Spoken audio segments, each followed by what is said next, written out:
Hey, salut tout le monde, c'est que on se retrouve sur une nouvelle vidéo donc pour un upgrade de ma Ender 3, encore une fois.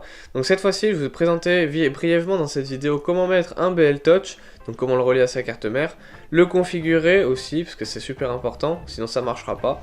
Faire aussi un système de timelapse pour faire des timelapses un peu comme ceci, donc qui est vraiment bien et propre, je trouve, beaucoup plus propre que quand c'est la tête qui se déplace dans tous les sens, ce qui est dégueulasse. Et en plus, ça sera sans Octoprint, vraiment, c'est avec un système très simple et basique que je vais vous montrer ça. Et je vous mettrai aussi dans la description, dans tous les cas, que ce soit pour le BL Touch et pour aussi ce système de timelapse, de qui je me suis inspiré. Et je vous mettrai les liens des vidéos respectives en description. Pour cette vidéo, il y a un sommaire. Donc tout d'abord, j'ai refait le support, comme vous pourrez le voir à travers cette vidéo, de mes ventilateurs pour la buse de mon imprimante. Ensuite, IceTimeCode là, c'est comment brancher le BL Touch justement. Et aussi lui créer un support pour pouvoir le maintenir parce que c'est super important, sinon ça sert à rien d'avoir un BL Touch. Ensuite, donc comment configurer le BL Touch, donc il va falloir refaire un firmware comme je l'ai dit. Et c'est assez galère, donc je vous montrerai comment j'ai fait. Parce que toutes les vidéos n'expliquent pas forcément pour l'Under 3 spécifiquement, donc c'est assez la galère. Ensuite, donc le système de timelapse dont je vous ai parlé tout à l'heure. Encore ensuite, eh bien, un système de lumière, donc on va mettre des LED sur l'imprimante qui seront reliés en 24 volts à l'alimentation de l'imprimante. Et enfin, l'amélioration de mon espace de travail, voilà. Donc si vous voulez aller à une des parties, vous allez sur les timecodes qui vous intéressent, et comme ça on est pas mal. Sur ce, bonne vidéo. Ok, donc bienvenue dans la partie support ventilateur. Donc pour ce faire, je suis allé sur Thingiverse, donc moi je vais aller là, hop, ça c'est dans les trucs que j'ai likés, qui m'ont servi et dont je me suis servi, simplement. Donc je vais marquer CR10 fan, hop, on va se baser sur le support d'une CR10, ensuite on va aller chercher le modèle, bien sûr là je vais pas le retrouver comme je le souhaite, ah si voilà, c'est celui-là. Donc en fait j'ai pris ce modèle là, qui a été créé par ce bonhomme là, et je l'ai modifié sur SolidWorks, donc en modifiant le STL pour rajouter un petit quelque chose. Une fois remodélisé, ça donne ça, donc vous voyez c'est juste ça que j'ai rajouté là, ce petit morceau, qui en fait viendra nous servir pour les timelapses, donc cette pièce nous sert pour les timelapses. Donc quand on le découpe, on regarde, normalement on peut l'imprimer comme ça. Alors moi j'ai des paramètres bien spécifiques qui fait que je peux aller vite parce que j'ai une buse de 0,6, rien que ça change toute la vie. Mais prenez le temps, faites des supports si nécessaire, de toute façon il va vous falloir des supports pour ce genre de pièces là. Mais c'est intéressant, voilà. Voilà, donc une fois que c'est imprimé, vous allez juste devoir l'installer. Donc là il y a la hot end, je crois que c'est comme ça qu'on appelle ça sur une imprimante. Donc le corps on va dire radiateur. On y passe deux vis M3 et ça va dans le support dédié à ça et vous verrez ça passe tout seul, c'est nickel. Voilà. Ok, bienvenue dans la partie BL Touch plus son support.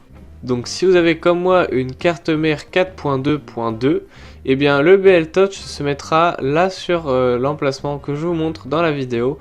Donc le schéma de couleur est assez simple. Il va falloir enlever le Z-stop, donc c'est celui-ci, hop, et le mettre pour le BL Touch à cet emplacement. Pour l'ordre des câbles, je vous laisse regarder ce petit schéma qui s'affiche à votre écran, c'est assez simple à comprendre. Pour le support, voici ce que j'ai créé, donc j'ai modélisé à partir d'une idée que j'ai volée sur Thingiverse tout simplement. Il y avait un modèle qui ressemblait fortement à celui-ci, mais il ne me plaisait pas, et il ne me convenait surtout pas, parce que ça mettait mon BL Touch beaucoup trop bas par rapport à ma buse, et donc il servait à rien. Donc là j'ai fait une pièce comme ça pour le rehausser, et il s'installe comme ceci sur l'imprimante, donc sur le support que j'ai créé. Si vous avez le même que le mien, alors voilà, vous pouvez faire la même chose, sinon eh bien, il va falloir trouver une autre solution. J'ai oublié de le préciser, mais tous les fichiers que j'ai transformés ou que j'ai modélisés seront en description, en téléchargement libre évidemment. Voilà, sur ce, on passe à la prochaine partie. Pour ce qui est de la partie configuration du BL Touch, je vais juste vous inviter à aller regarder la vidéo qui se trouvera dans la description, parce que le mec explique beaucoup mieux que moi, et je ne saurais jamais expliquer comme il le fait d'ailleurs. Mais si jamais ça vous intéresse, que vous avez une Ender 3 comme moi, que vous voulez un BL Touch comme moi, que vous voulez aussi faire le système de timelapse comme ce que je vais faire, eh bien j'ai créé un firmware grâce à sa vidéo et je vous le mettrai en description, comme ça vous avez juste à télécharger mon firmware, donc celui que j'ai créé, et ça fonctionnera pour vous si vous avez une Ender 3 avec une carte 4.2.2 avec un BL Touch, etc., etc. Et dans ce cas-là, on est plutôt bien. Passons à la prochaine étape. Bienvenue dans la partie System Timelapse. Il va falloir vous munir d'une paire d'écouteurs qui, lorsque vous appuyez sur le bouton volume, ça prenne une photo. Personnellement, à part les écouteurs Apple ancienne génération, il n'y en a aucun qui ne fonctionnait avec mon téléphone.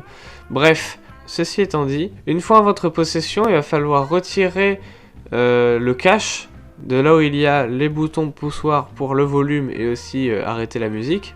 Enlever l'espèce de pastille qu'il y a sur le circuit imprimé. Et ça vous laissera, comme moi dans la vidéo, 3 cercles. Sélectionnez un des 3 au pif, pas besoin que ce soit un spécifique. Et vous allez lui souder 2 fils, donc un sur le cercle extérieur et un sur le cercle intérieur.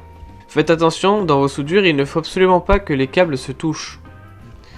Ensuite, à l'extrémité des câbles que vous venez de souder, il va falloir mettre un bouton poussoir, ou comme moi, dans mon cas, un interrupteur de fin de course. Lorsque ce sera terminé, vous ferez comme moi à mettre de la gaine thermorétractable avec un peu de colle à chaud, ça fera des protections en plus et en plus de ça, ça vous permettra d'éviter de tirer et de tout casser. Une fois que votre téléphone est connecté à ces écouteurs, vous n'avez juste qu'à appuyer sur le bouton poussoir ou sur votre interrupteur de fin de course et ça prendra automatiquement une photo.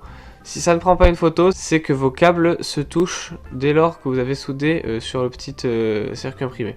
Je tiens à préciser que j'ai rajouté dans mon cas des fiches bananes de façon à pouvoir débrancher comme bon me semble le déclencheur de photo qu'on vient de créer, voilà. Donc c'est plutôt très efficace et franchement ça fait le taf comme il faut. Ensuite il n'y aura juste qu'à modifier le G-code de notre pièce pour que le support du ventilateur à chaque fin de couche aille taper l'interrupteur de fin de course pour prendre une photo.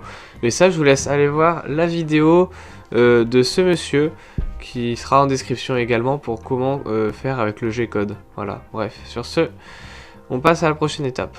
Bienvenue dans la partie de la lumière.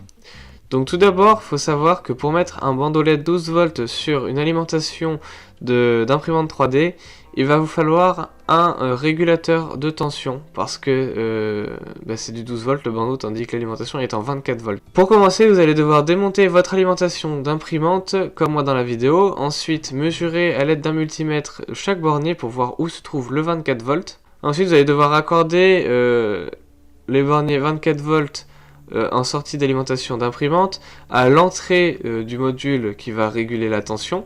Et ensuite, mettre des fils sur la sortie du régulateur pour mettre par exemple un interrupteur comme moi dans la vidéo, si vous le souhaitez, pour pouvoir allumer et éteindre la lumière comme bon vous semble, indépendamment de votre imprimante. Une fois avoir soudé vos LED, et bien voilà, vous avez tout le circuit. Vous pouvez maintenant faire un petit trou comme ce que j'ai fait pour faire passer l'interrupteur et faire un chemin de câble plus ou moins propre, ça c'est selon vos envies. Bienvenue dans la partie finale qui est l'amélioration de mon espace de travail. Donc pour ce faire, j'ai juste acheté une étagère de garage à 40 € à Lidl, simplement. Mais au lieu de la monter bien classiquement, j'ai décidé de faire une étagère, enfin une demi-étagère, donc qu'on appelle aussi étagère flottante, de façon à pouvoir y placer mon imprimante 3D et le reste de mes objets sans que je perde trop de place. Et donc j'ai dû faire des trous, j'ai mis des rivets aussi un peu partout pour que ça soit solide parce que ça avait l'air de vouloir se casser la gueule un peu. Donc voilà, mettre des rivets, c'était la solution. On passe à la conclusion. Ok, donc pour conclure, je dirais que là on a vraiment bien amélioré l'Under 3, je crois qu'on peut pas faire plus d'amélioration que ça. Enfin, il y aurait toujours à faire, comme par exemple faire des ranges câbles pour que, vous savez, il y a des espèces de chenilles là qui fassent suivre les câbles que dans un seul sens. Mais c'est des petits trucs comme ça, mais ça prendrait trop de temps à faire, j'ai un peu la flemme, j'avoue. J'espère que cette vidéo sera assez compréhensible parce que franchement j'ai du mal à la monter, j'ai du mal aussi à la tourner. Je suis encore sous l'emprise de mes médicaments, donc c'est vrai que c'est assez compliqué aussi de me concentrer. Mais pour dire, le BL Touch ça change vraiment la vie, j'ai plus besoin de faire du nivellement dans tous les sens, là c'est chiant de niveler le plateau. Alors que là ça se fait assez tout seul, donc il y a des fois où il faut regarder, régler le Z offset. Mais enfin bref, si je m'en suis sorti, vous pourrez vous en sortir aussi grâce aux vidéos que je vous mettrai dans la description. Tout sera dans la description, donc les vidéos comme je viens de le dire précédemment, mais aussi les fichiers que j'ai créés et les pièces que j'ai achetées, comme par exemple le petit convertisseur, enfin le régulateur de voltage, de tension. Voilà. Sur ce, si ça vous a plu, laissez un petit pouce bleu, merci d'avoir regardé cette vidéo. N'hésitez pas à laisser un commentaire si vous avez envie de faire une remarque ou si vous avez une question, j'essaierai d'y répondre comme je le peux. Et n'hésitez pas aussi à partager cette vidéo. Et sur ce, je vous dis à plus tard.